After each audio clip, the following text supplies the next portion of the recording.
Hello, and thank you so much for tuning in today. I have Dr. Pani Solo as my guest today. He is a professor in biomedical engineering and sport science. He completed his PhD at the University of Western Australia in biomechanics and motor control, and was a researcher at the Biodesign Lab of Harvard University and the Weiss Institute for Biologically Inspired Engineering. After carrying out research in Canada, Australia, and the United States, he founded Movio.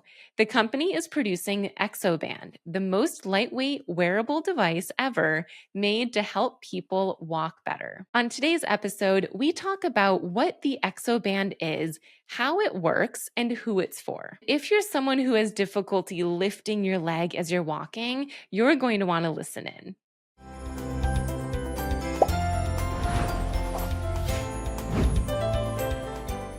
Dr. Pani Solo, thank you so much for being here with me today. Thanks, Gretchen. Thanks a lot for inviting, and it's a pleasure.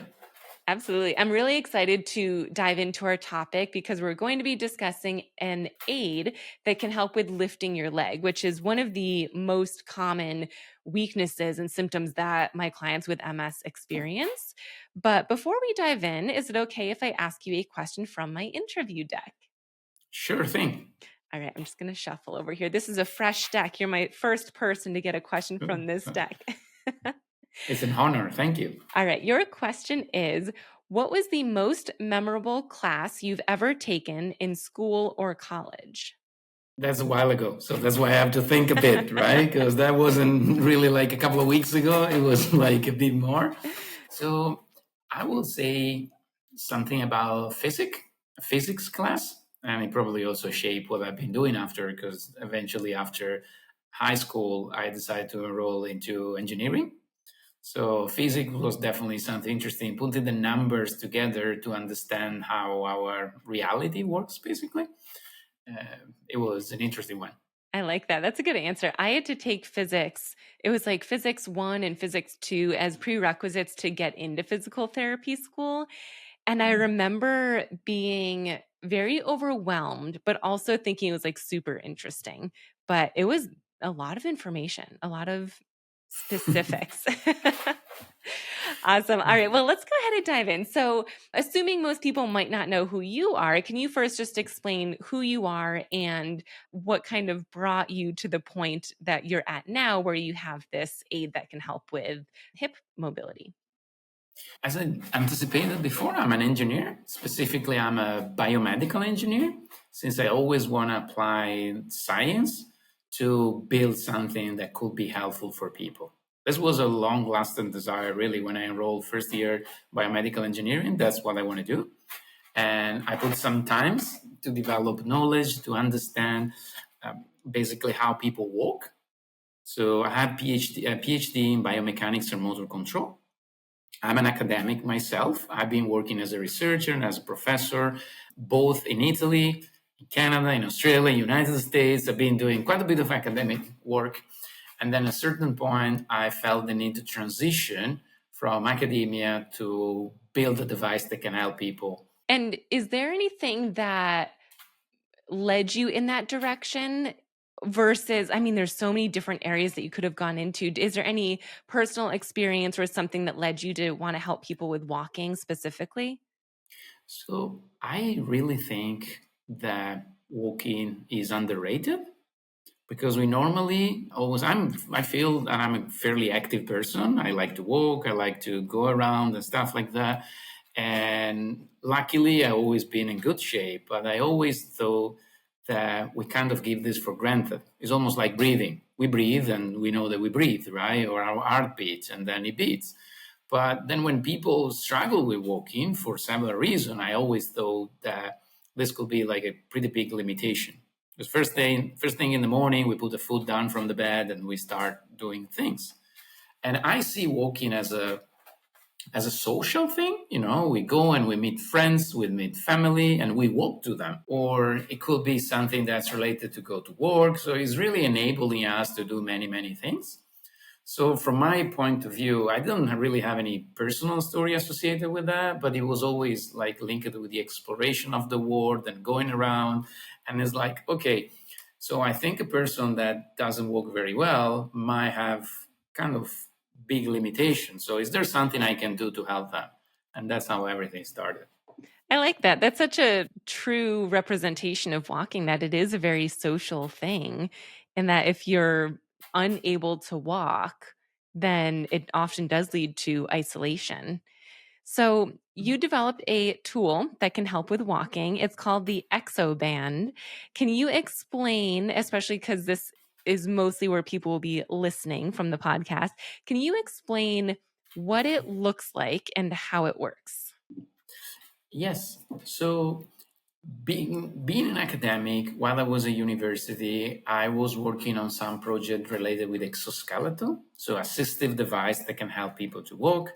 I'm a super fan of those technology, and I really like them. Sometimes they lack a bit of practicality, I will say, right? So allowing this to be accessible to people.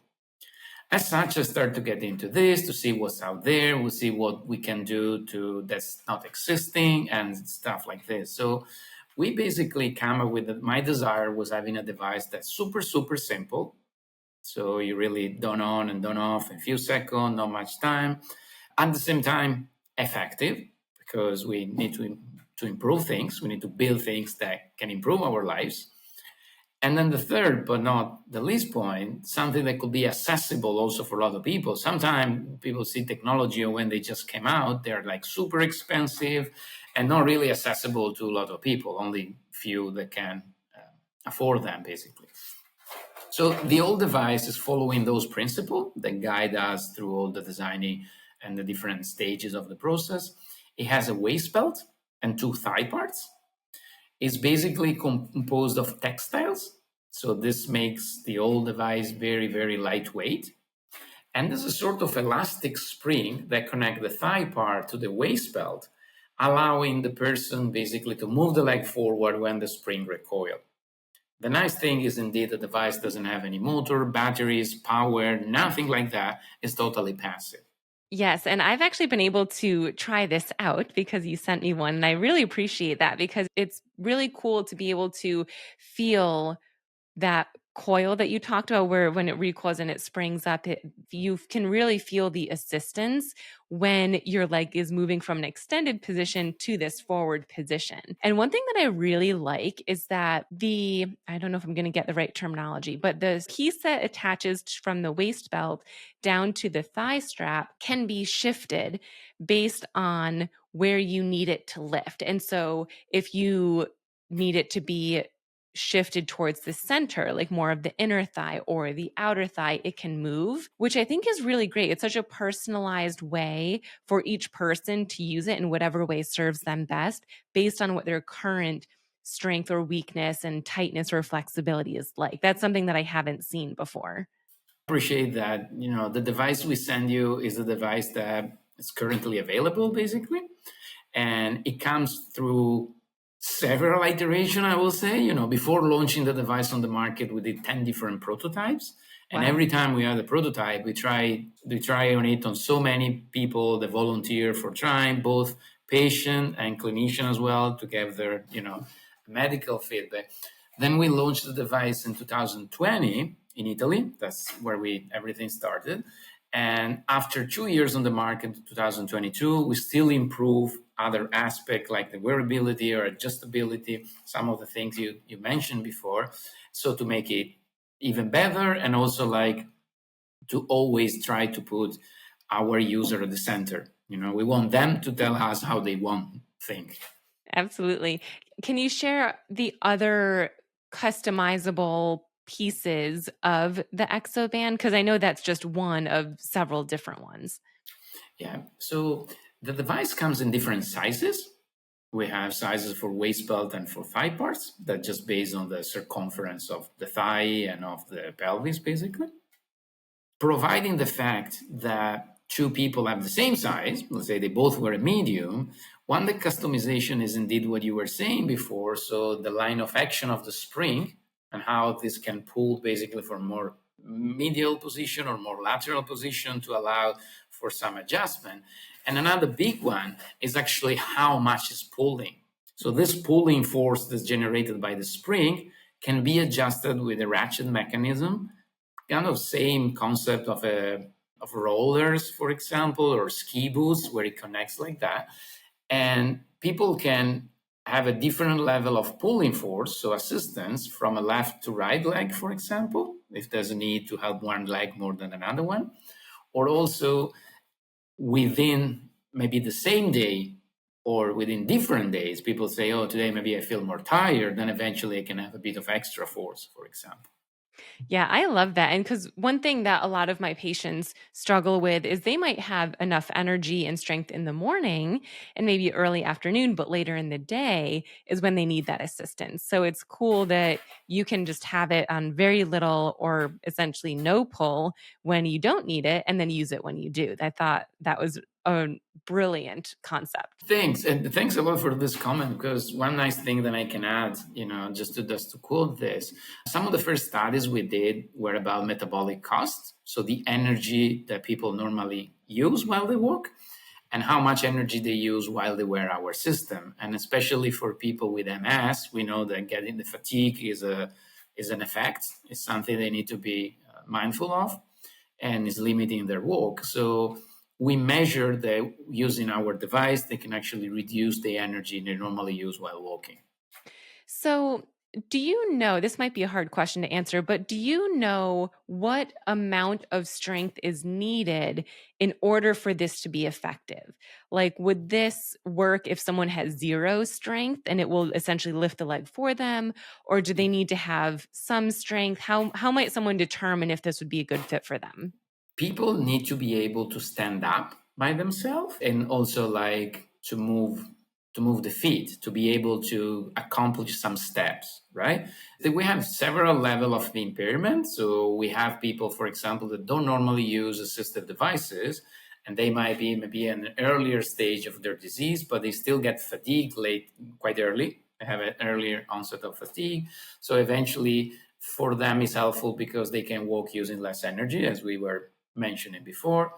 On the other end of the spectrum, we have people that can stand up, but they're not really able to do by themselves. So they have a walker or they have two crouches, and they use those. Eventually, they have some AFO, and they can use the device as well to improve their posture and the walking capacity.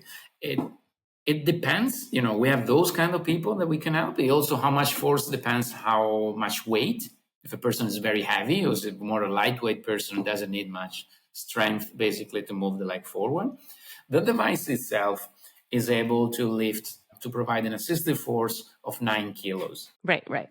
Yeah. Okay. That's good to know. I used to get that question a lot when discussing electrical stimulation of will electrical stimulation help lift my ankle or bend my knee or whatever it might be if there's zero strength versus some. So that is helpful. Thank you. And we were actually discussing a bit earlier this week about research that has been published using the Exoband. Can you explain a bit about what has been found in research? As I told you, for my background, we started with a really academic approach. So what we did before, any kind of testing, we run different studies, we take different measure and different outcomes.